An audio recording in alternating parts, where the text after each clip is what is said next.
Michael Jordan versus Isiah Thomas, beef solved.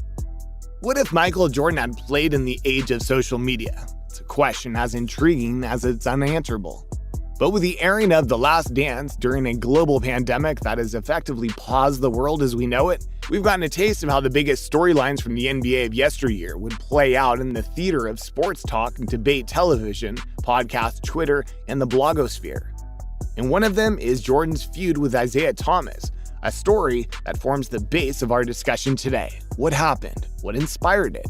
Did it end? Stick with us for the answers. But before we begin, kindly subscribe to our channel for more of our amazing and sporty content. Please give us a like, share the video, and don't forget to turn on the notification bell for timely updates of our latest uploads. Let's get it on.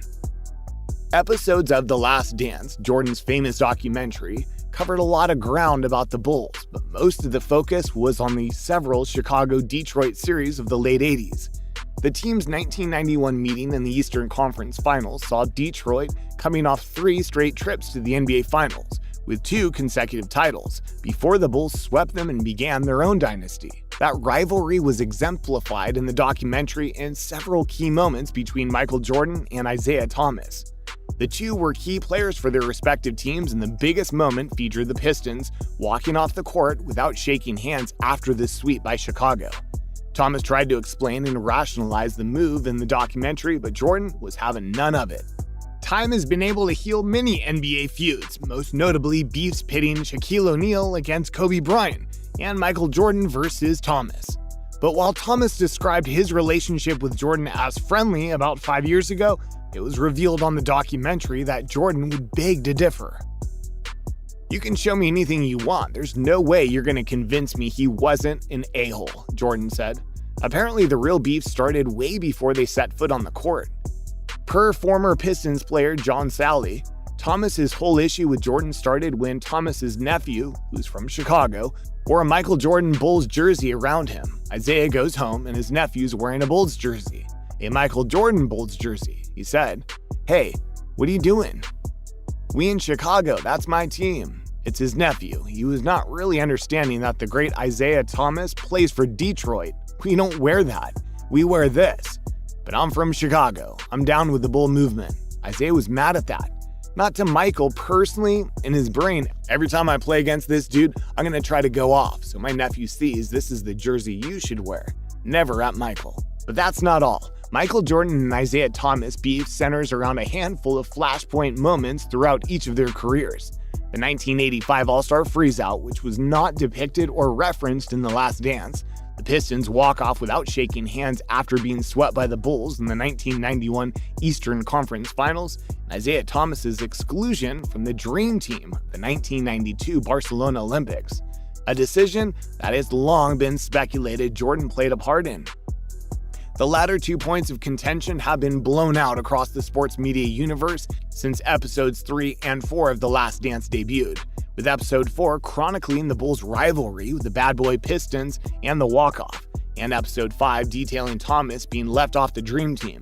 It's been quite a sight to behold, decades-old controversy debated with the same fervor as a present-day free agent signing or public feud. What sparked the walk-off, though?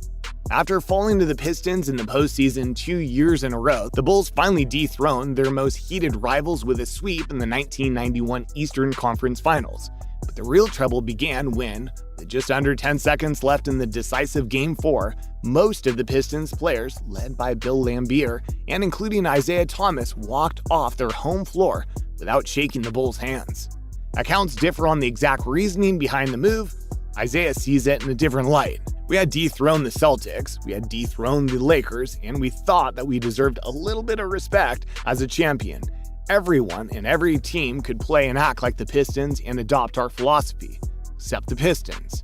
They, the Bulls, went on a day and a half tirade about how we were bad for the game, how we were bad people, how Laimbeer was a thug, and all the time they were getting ready to win. They were up 3-0, and then they had this press conference just totally disrespecting us as champions."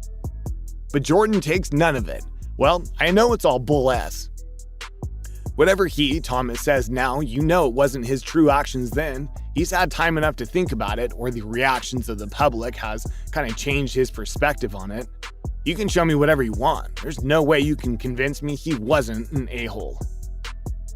Jordan and Thomas's public airing of grievances over the walk-off inspired a week of think pieces, public interviews by Thomas and other members of the Pistons and Bulls, and countless televised Zoom debates. That discourse seemed to reveal deeper fissures in the Thomas-Jordan relationship.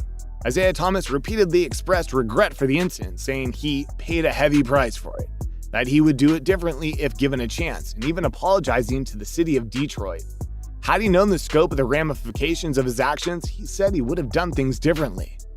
And about missing on the Dream Team, the legendary basketballer still pains to date.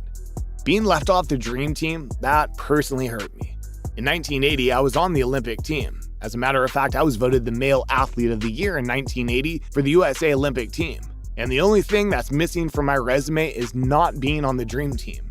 If I'm not part of the Dream Team because of a lapse in emotion in terms of not shaking someone's hand, if that's the reason I didn't make the Dream Team, then I'm more disappointed today than I am back then when I wasn't selected. In the 1991-92 season, Thomas, age 30, made his 11th consecutive All-Star appearance and played 78 games, averaging 18.5 points, 7.2 assists, and 1.5 steals per game. To that point in his career, he was a one-time NCAA champion, two-time NBA champion, a Finals MVP, and had earned 5 All-NBA selections. Yet, on the most incredible basketball team ever assembled, he was excluded. Conspiracies swirl as to why, with many speculating it was his dispute with Jordan that led to him not being selected. Will time heal all wounds between Detroit Pistons legend Isiah Thomas and Chicago Bulls icon Michael Jordan? The two-time NBA champion recently said that he's more than willing to speak with MJ and officially end their beef that all started in the late 80s. Thomas said that he did not know that Jordan hated him until he watched the Last Dance docuseries. I'm not afraid of anybody. I'll sit down and speak with anyone. Anyone who's been around me, I'm not one who walks around with fear, Thomas said. Whether this will happen or not is a different story, but Isiah Thomas sure isn't shying away from a confrontation. We'll follow closely, but we all hope these two legends will talk out their difference and shake hands again. Did you enjoy our video? What is your take on the Jordan-Isiah beef? And do you think it was justified? Well, if you enjoyed our video, be sure to subscribe to our channel for more of our amazing content. Please give us a like, share the video, and don't forget to turn on the notification bell for timely updates of our latest uploads. We value your feedback. Feel free to share your thoughts with us in the comments section below.